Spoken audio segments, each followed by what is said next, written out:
So getting down to it, the mindset of the feminine, the divine feminine. Inversion is one of the core concepts I've learned to work with.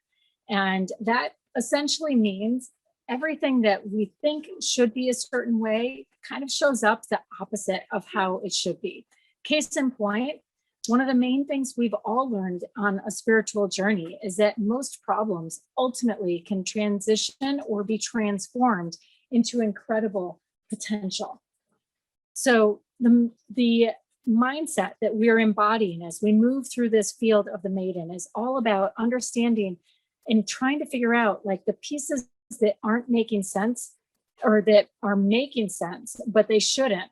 Like, for example, doing less and ultimately getting more done. It's counterintuitive, right? It goes against everything we know in a masculine sense, like work hard, focus, get the job done. All of those things are ultimately what we have come to understand to be how we recognize success in the masculine field. But in reality, if we're working in an intuitive field, the more we tune in, it's a different type of work, right? To tune in, to go quiet in an action-oriented sense has no action involved in it.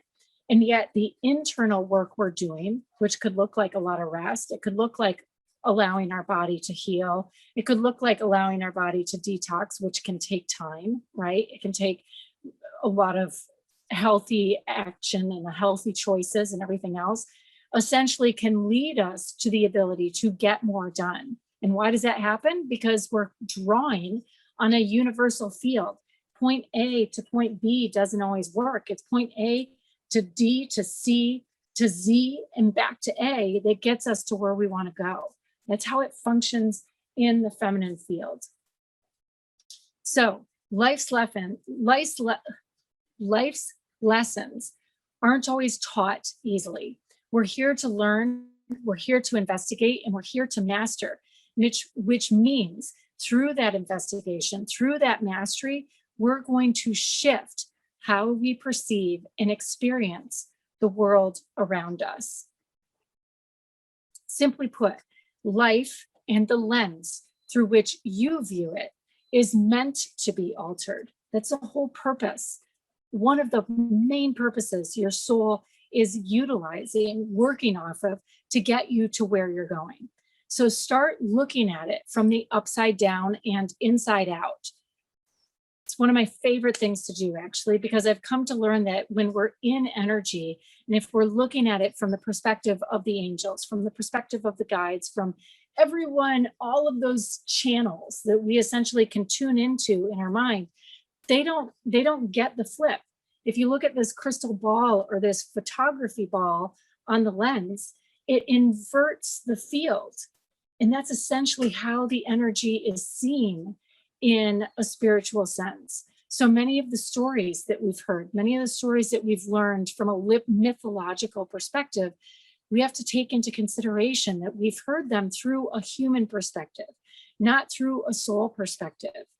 So again, shifting the lens through which we're doing our actions and our choices and interpreting our emotions can make all the difference. So how can we use this inversion to navigate and learn to trust? Well, the key three things that I rely on are: one, intuition, which we have spoken about all the way through the program so far. The second is symbolism.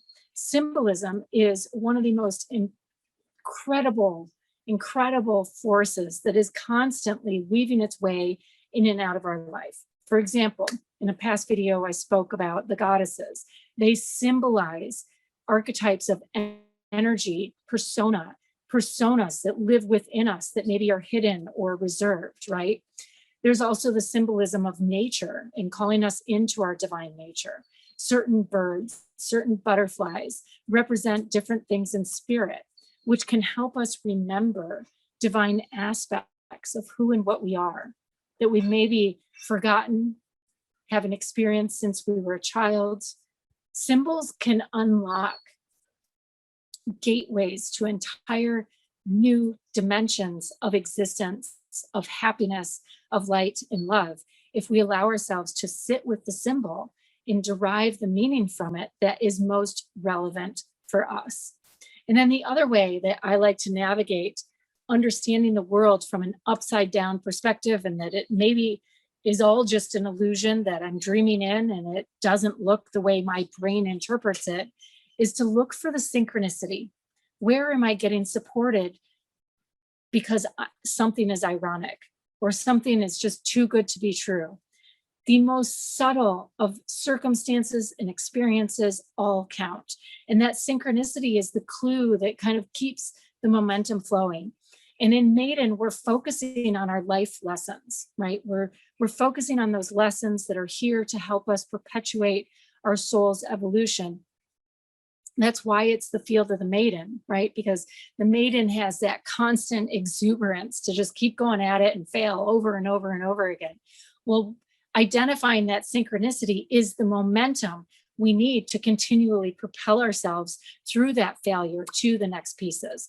So synchronicity is another key piece to understanding, using our intuition to navigate it, to understand it, to see it, to feel it, right? And also the symbolism to interpret the meanings and unlock some of these gateways to bigger vortexes and fields of compassion, of light and love.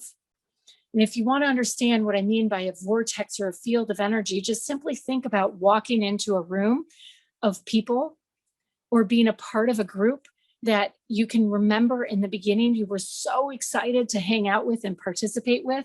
And yet now you're just like, ugh, they drive me crazy. I'm so over it, this, that, and the next thing, right? Those are fields of energy that at one time used to nurture us and light us up and get us going and no longer do. So with that being said, hang on, adjusting the computer. A few things that we can do, understanding our problems and shifting them into potentiality. Our problems essentially are our opportunities that we can claim. They're the gateway to our destiny, essentially. Our destiny is where our soul is evolving us to. Our destiny is the key to all of those pieces. Our fate is what has gotten tied up in other people's emotions. It's all those other heavier, denser energies that may or may not be ours. And it's hard to know what is right. It's hard to know what is ours. So the key steps are to go slow, trust your heart, and allow the purity of your desires to guide you. And as you do, some of those things that you thought were your biggest problems are going to turn into your greatest potential. Again, the inversion. For me, some of these biggest problems that I've faced, some of my most challenging people that I've dealt with in my life, we could easily label as narcissists, as really inward focused people. And yet they're part of my life. They're part of, family and relationships and amazing feeds of energy that I want and love to have around me.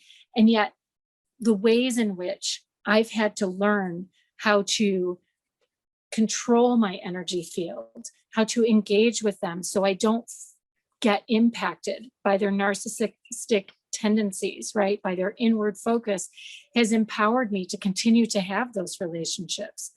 And they've turned from being the most challenging, the most hate-filled, where I could project so much anger at the circumstances because I feel like such a victim when I am engaged in some of those moments.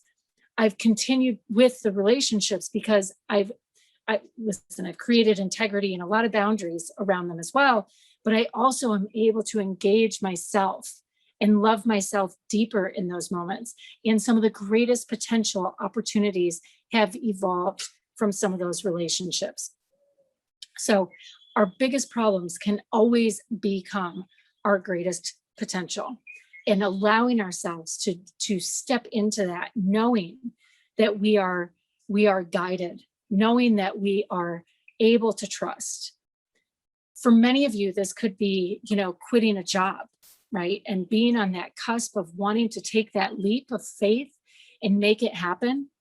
It's trusting, it's going slow, It could be that that job has been the biggest problem you've been having for a long time now. And without that tension and without that pull, you would never be motivated, because it's otherwise everything works and it's going along.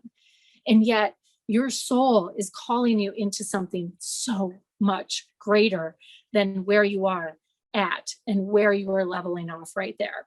I have seen that happen time and time and time again, where people have just said, I'm done with showing up like this piece of myself as this way and accepting these. I'm valuing myself more now, and I no longer want to accept being valued as they do in my work or as they do in this relationship and love. And they've made those choices and turned them into potential opportunities, and the light and the love and the joy and the experiences that have shown up on the other side of all of that for all of my clients that have made those choices is beyond. It is absolutely beyond. So I'm here to tell you to stick with it, to stay the course, to get clear on those desires, to go slow, to trust your heart, to allow yourself to simply pursue what is speaking to you in the moment in time, and clear out all of those other voices. So with that being said, yep, that's the end of the slides. So with that being said, namaste, so much love. I will see you in our next video.